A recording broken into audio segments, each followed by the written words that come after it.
careful here. Dr. Lee Johnston, he's the Director of Operations for the West Central Research and Outreach Center. He's also a professor of animal science, swine nutrition, and he's been at the Research and Outreach Center since 96, 94? 88. Well, you're younger than what you look. 88, excuse me.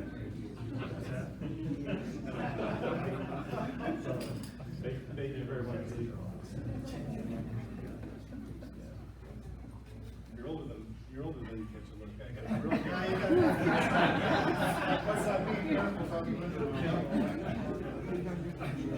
All right, I think that's fine. Thanks for that, Mike. So in the next 30 minutes, I'd like to share with you the project that we've been working on for the last couple of years, looking at cooling sows and heating piglets using solar energy. And before I get too far along, I want to get the acknowledgments up front, because often I get a little long and then we rush through the end, and these are an important group of people here. Our co-investigators here at the Research Center, Mike and Eric and Joel, Yushi Lee, our swine behaviors, Adrian Hilbrens, our technician, a group of graduate students, Brigitte, Julia, Kirsten, and Maria, all were part of designing the project or actually making it happen and get the data that I can present to you. The collaborators in the barn, they kept the sows going. Particularly call out Joel Eckberg. He had to do a lot of farmer engineering to make everything fit and work, and I'll show you a few pictures of that. And of course, it wouldn't be possible without funding from the Minnesota Ag Experiment Station, the Rapid Ag Response Fund, and then the Minnesota Environment and Natural Resource Trust Fund through LCCMR. So, without everything that's happening, why is it doing that? Without everything that was on this slide, I wouldn't have anything to talk to you about. So a little bit of background. Food producers are being pushed to reduce the environmental impact of their production systems. Carbon footprint is a really important thing that's coming up in agriculture quite a bit. And they're also being pushed as a part of that to increase their use of renewable energies. And pork producers, they are not, this isn't top of their list right now. There are other industry issues they're really concerned about, but they're becoming more in tune to that, and we're starting to get more calls about solar energy and other kinds of things from pork producers. So they're starting to think about that. We also heard a lot yesterday about climate change and how that might affect agriculture. Livestock is no different, where animal scientists across the country are talking more about heat stress, changing climate. How is that heat stress going to affect our animals, our production systems? How do we adapt to those? And it's kind of interesting to think about when we started this project, talking about heat stress in Minnesota. No one was worried about that. I think it was January 28th. My truck thermometer said like minus 38 when I drove to work. I wasn't thinking about heat stress that day. But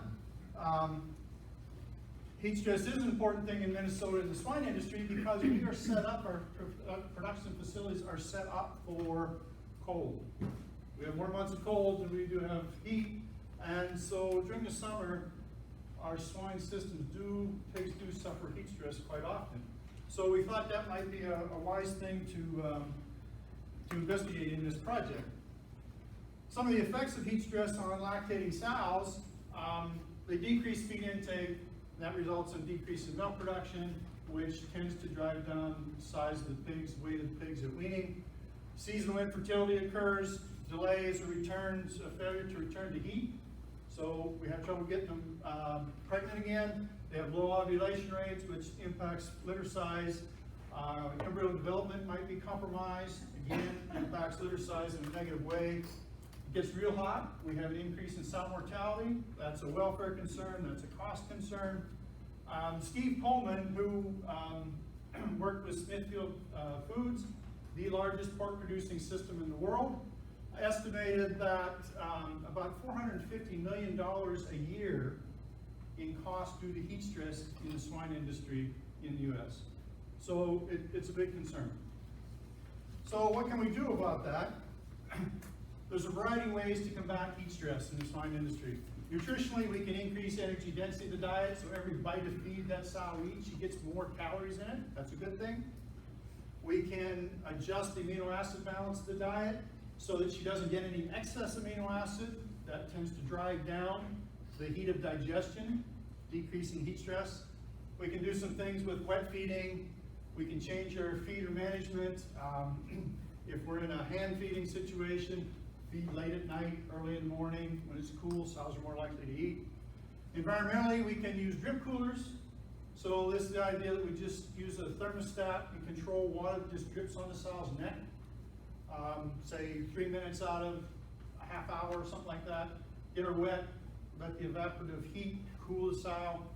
We can use evaporative coolers. You see these fiber panels on the outside of hog barns. That's drawing the inlet air through that. That cools the air coming in.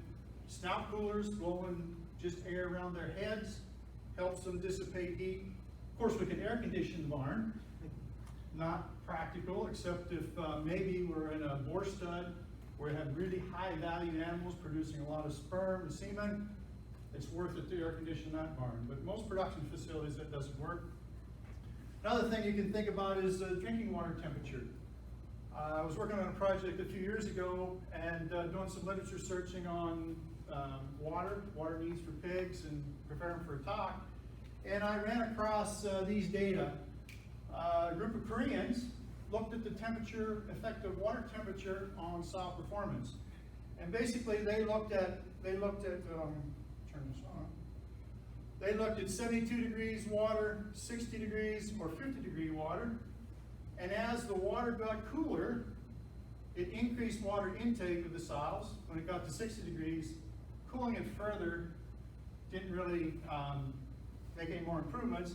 If you increase water intake on sows, you tend to increase feed intake. So those sows ate more feed, which is a good thing. A sow in lactation is the highest nutrient demand of her reproductive cycle. We want to get as much feed into those sows as possible. So this is a good thing. What did that do to litter performance? Well, in the yellow bars, as we dropped water temperature to 60 degrees, had a significant increase in the daily gain of the piglets. So the pigs presumably were getting more milk, and the sows tended to be more comfortable. This is respiration rate. It dropped from 114 breaths per minute down to 80 breaths per minute. Respiration rate is a very sensitive measure of heat stress in sows. If they're in a thermal neutral environment, temperature that they're most comfortable at, that respiration rate is going to be around 30 breaths per minute. So we see a significant drop in respiration rate. So we started thinking about all these things, the environmental things, the market pressures and so forth, and that's how we kind of hatched this project. Oh, one other thing. This water temperature work, I saw this just about the time we started doing our energy monitoring on commercial farms. The project Kirsten's going to tell you about next. And Kirsten was going to be going into these farms every month to collect data. I said, well, what is the water temperature that sows are experiencing on farms? And so we set up a protocol for her to, when she went in to collect that energy data, go into random farrowing rooms and collect water from those barns, from the sow's drinking cup, and measure the temperature. It was rocket science. Where's Eric? Run water into a cup and put a thermometer in it and read the temperature. You'll notice that if we take that 60 degree threshold, this is from April of 2015 to May of 2016, so about a year, most of the water temperatures that the sows were consuming were above that 60 degrees. Even when we get out in here in January, March, it's above 65. So it would suggest that the sows are drinking that warm water, and that could be adding to their heat load. So we put all this stuff together, and we designed a project. We wanted to develop a system of cool these lactating sows, and we kind of added on, I'll talk about it a little bit more, something that would warm the suckling piglets. We wanted to improve the performance of these sows under heat stress, because we know they're going to experience heat stress. We wanted it to rely on renewable energy, and in that way, hopefully would reduce the carbon footprint of the pork production system. So the project that we designed, schematic that Eric put together for us, basically at the center of this system is a liquid-to-liquid heat pump. The heat pump is driven by a 20 kW solar array.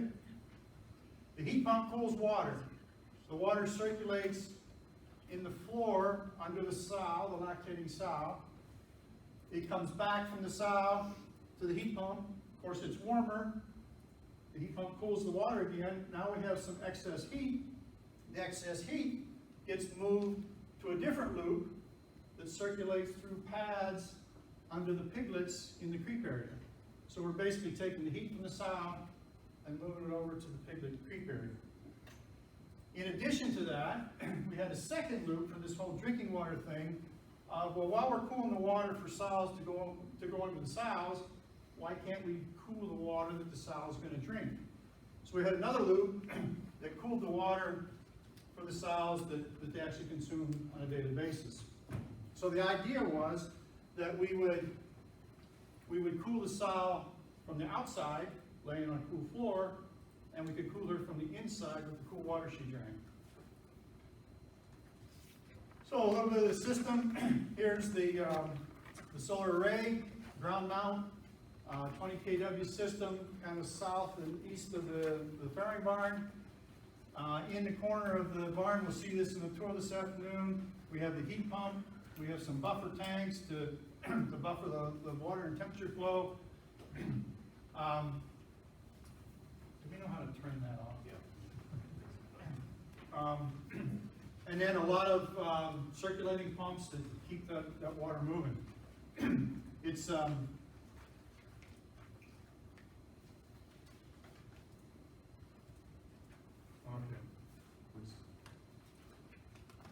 Close enough. That'll work.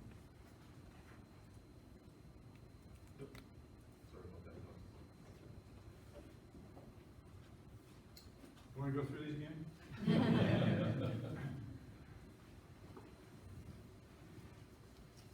So there was a lot of plumbing, and you can call it a plumber's nightmare or a plumber's dream, I don't know which, but there was a lot of piping. So we set up the experiment.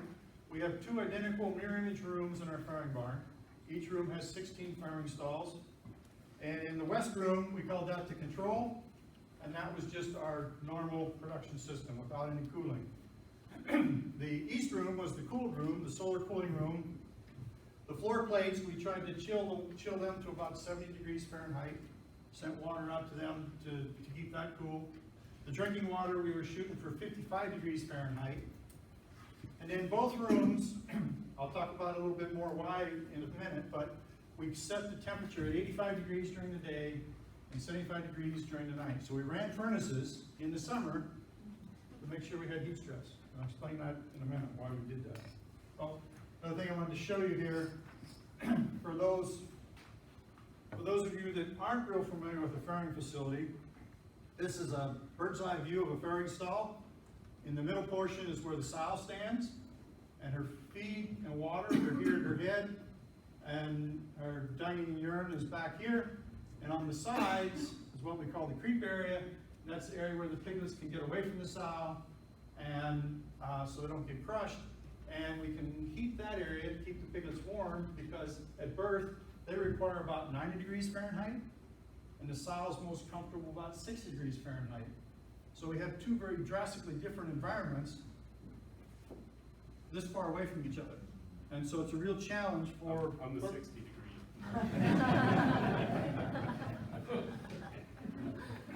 Well, we'll see about that after the earlier.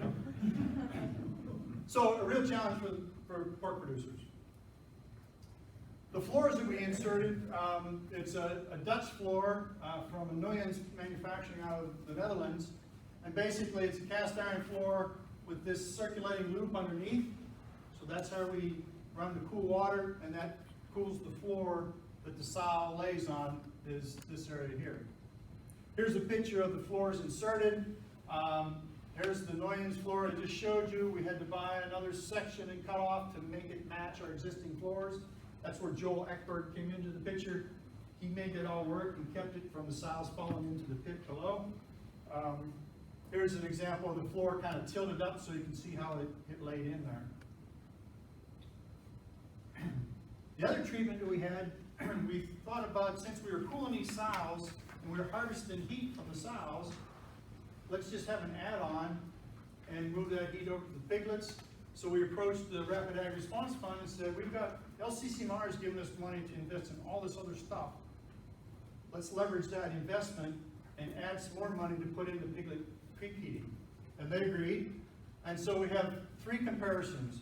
We have water heated mats versus electric heat lamps. Electric heat lamps is kind of the standard in the industry to heat the creep area.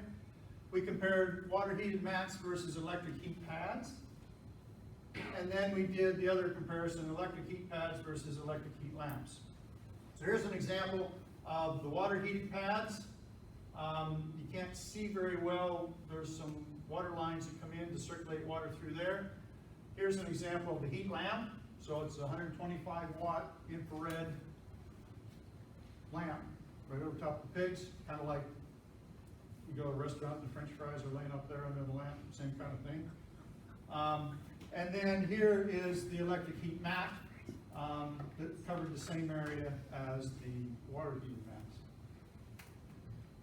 We could not find a water heated mat commercially available that would fit into our crates, so we built our own.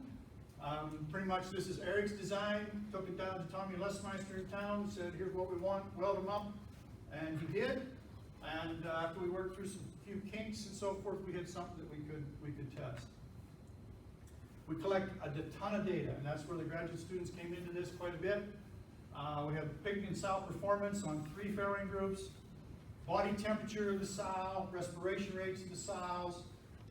Body temperature was with rectal thermometers, and we had some vaginal implants that we used. We measured sow behavior and pig behavior, so we had cameras over half of the stalls that watched pigs 24 hours a day, various periods, to see where sows were, what they were doing, what the piglets were doing.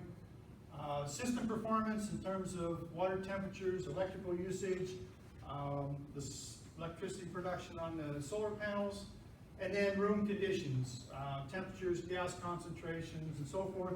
That's where our BBE friends, Kevin Yanni, Brian Hetchler, Aaron helped a little bit with that so that we can monitor what conditions the sows actually experience. So, what did we find? First thing, farrowing room temperatures. We have 3 replicates here, the 3 different groups. We actually ran 4 groups through the experiment, and we threw all the data from the first group out. I told the crew, the barn crew, I said, if we're going to have a heat stress study, we're going to start with June of 2017. I said, you guys watch, it's going to be a cool June. And that's what happened. It was cool. We didn't really have heat stress. Now why is it? We didn't really have heat stress, and we had some kinks in our system, and basically the thing timed out right over the 4th of July when it was the hottest days, and then we didn't have any cooling working, so we just threw all that data out and started with the other 3 groups, and you'll see that we hit our target temperatures of 85 during the day, 75 at night in both rooms. The kind of orange is the control room, the blue is the cooled room. Here we see the temperatures of the sow, the floor that the sow's laid on.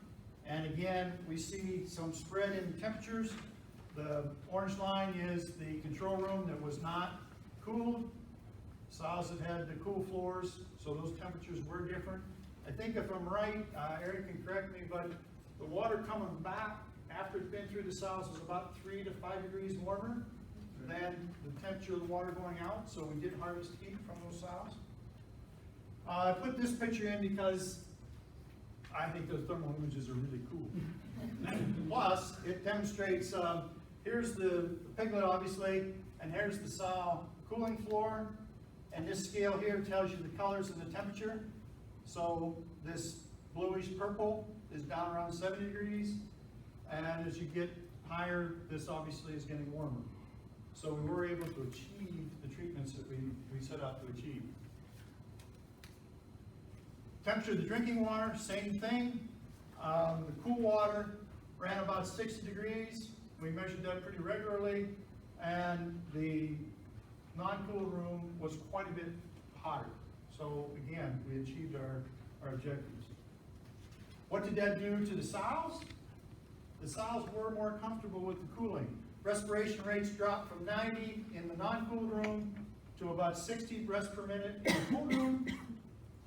Now remember, if they were totally comfortable, we got 30. So these sows were still experiencing some heat stress, but not to the degree that the uncooled sows were. If we look at rectal temperatures, there's about a half a degree lower rectal temperature in the cooled sows.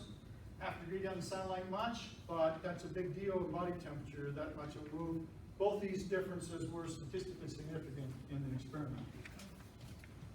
We measured farrowing and drinking behavior.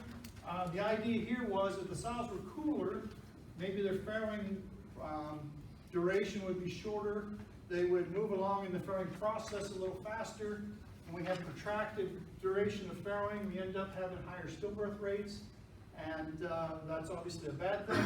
And we see here, this is just half of the data, that behavior data, we don't have it all transferred yet, transcribed, but we saw no difference in farrowing duration or birth interval, so that's about 15 minutes between each pig, and that's what the book says, so these sows read the book. Typically, if you get past 20 minutes, 25 minutes, we're worried about that there's going to be some intervention to try to assist the farrowing, but there's no difference there. Drinking behavior, duration of drinking bouts, frequency, we thought maybe we'd see some differences here in terms of the cool water. Maybe they would have fewer bouts or shorter duration because they're not trying to cool themselves so much. But we saw no statistically significant differences in their drinking behavior. The sows were cooler, the respiration rates were lower. That resulted in higher feed intake, which is what we had hoped to find. Overall, these are low feed intakes, but we did see a significant increase in feed intake, and that resulted in a lower weight loss for sows during lactation.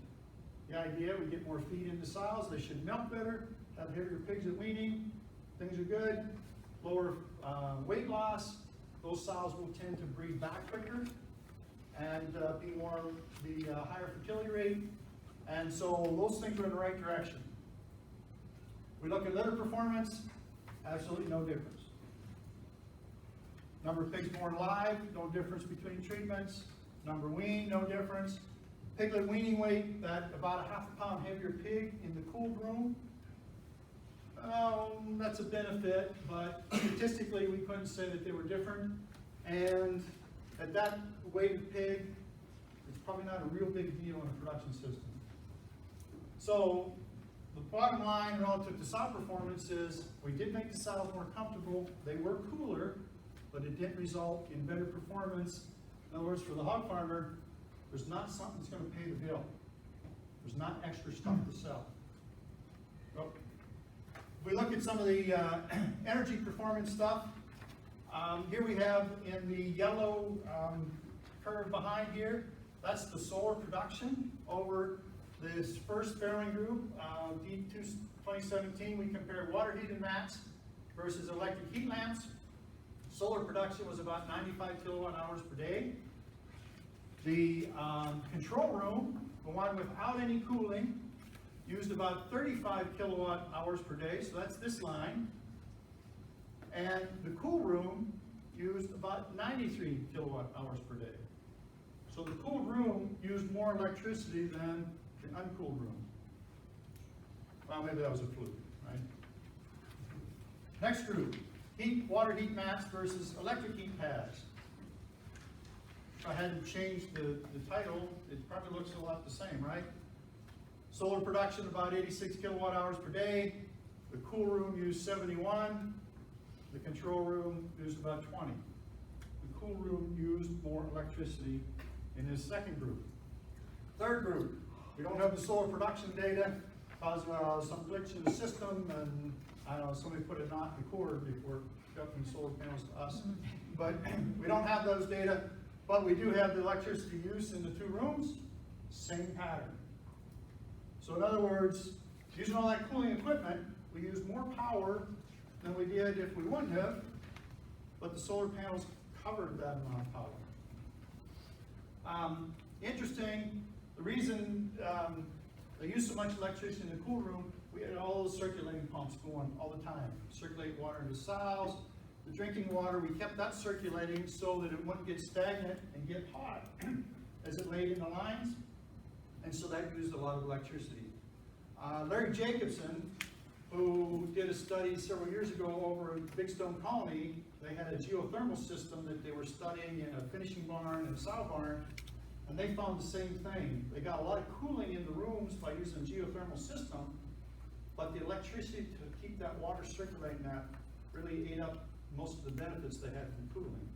So I think it's an important piece of data to have out there to have people consider. The creek heating operation options, pig performance and piglet use of the heat mats, we're still transcribing those videotapes to find out how much the pigs used each kind of heat plant. Emma Nelson over here is a summer intern. Her and Tracy are watching those tapes, and it's riveting videos. I'll tell you. But they're doing good work getting that data transferred, so we'll have that in the future. We had some problems with heat distribution in the water heated mats. I'll show you a few pictures of that. Our biggest challenge was matching the heat load from cooling the sows to what the piglets needed to stay warm. We found that to be able to really test the cooling system, we had to put the artificial heat into the room, make sure the sows were heat stressed. Well, then it was so warm, the pigs didn't really need the heat mats. So they weren't using the heat mats.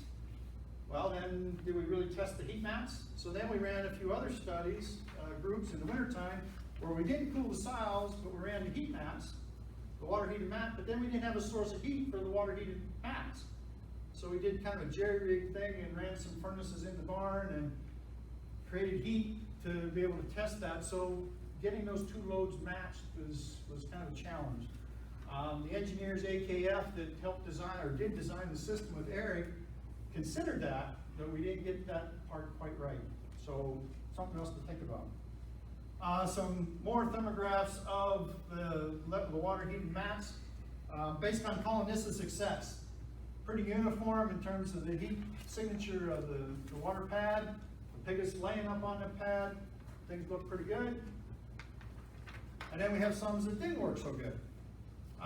Here's one, cool areas, really hot areas. This one here, anywhere you put the point on the thermograph, you can tell what those temperatures are. So this one, SP3, that's 82 degrees Fahrenheit, and the max on the pad was 95. So we had a lot of variation in there. Eric, over a couple of turns, we were able to get that better, because I think we had some air pockets in there and that, but so there was a challenge with that. Use of electricity with heat lamps. You don't have this slide in your packet. I thought of this after I printed those. But basically, you'll see here from Kirsten in a few minutes, on our commercial farms, the electricity used for heat lamps was about 50–60% of all the electricity used on the farm went to heat lamps. In our groups here at the station, it was between 75 and 80% of the electricity used in the farrowing room, not the whole farm, just the farrowing room, was 75 to 85%. So a lot of electricity goes into heat lamps. When we use the heat mats, we were able to cut that in half from, say, 6 kilowatt hours per pig down to 2.8. So electric heat mats seem like they have some utility. Life cycle analysis work is underway. Joel Kellickson is doing that work, and that'll be a combination of pig performance and the energy used for heating and cooling and renewable energy generation.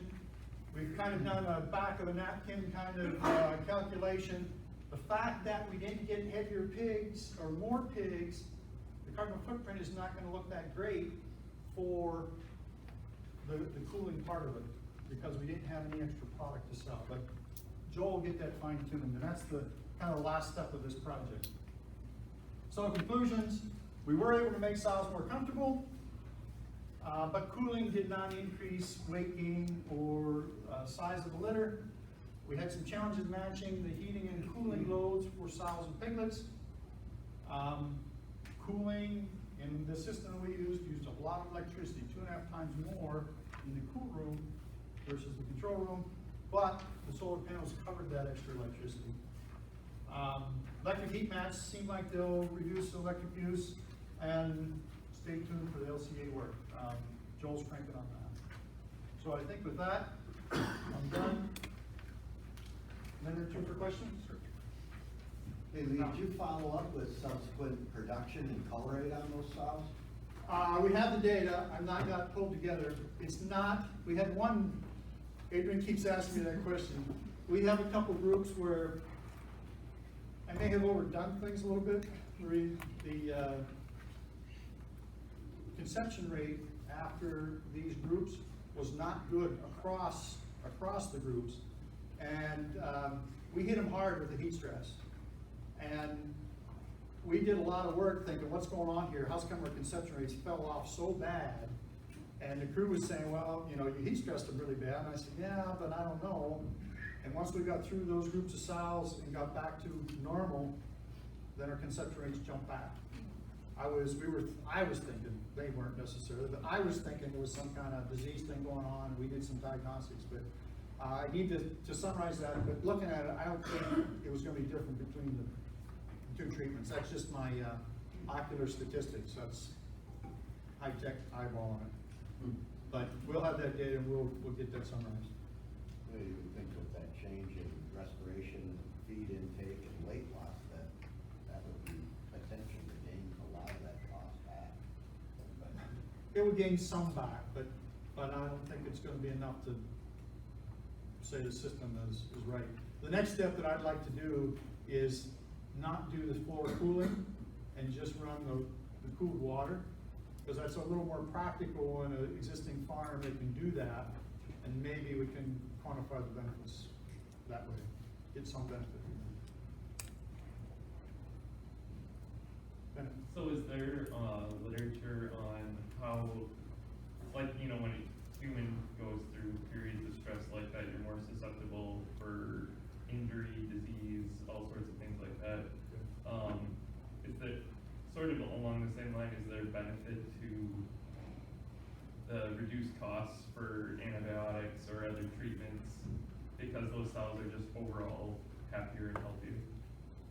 Could be, but we didn't have enough numbers to be able to grasp that. And you'd have to have lots and lots of numbers to document that, and I think there's enough noise in the commercial system if you tried that it would be very difficult to quantify that and say, yes, that happened. Intuitively, you think, well, yeah, that makes sense, could be there, but it'd be very difficult to actually document that. Well, since I have some making up to do, need to thank Lee, because as the director of operations and as a swine scientist, he's been very helpful in taking the renewable energy work and moving it from just a wind turbine and solar system to incorporating into livestock production, and really utilizing all our resources here, all the faculty here, and we call it the Greening of Agricultural Energy Project, and he's been a leader in helping make that a reality along with the rest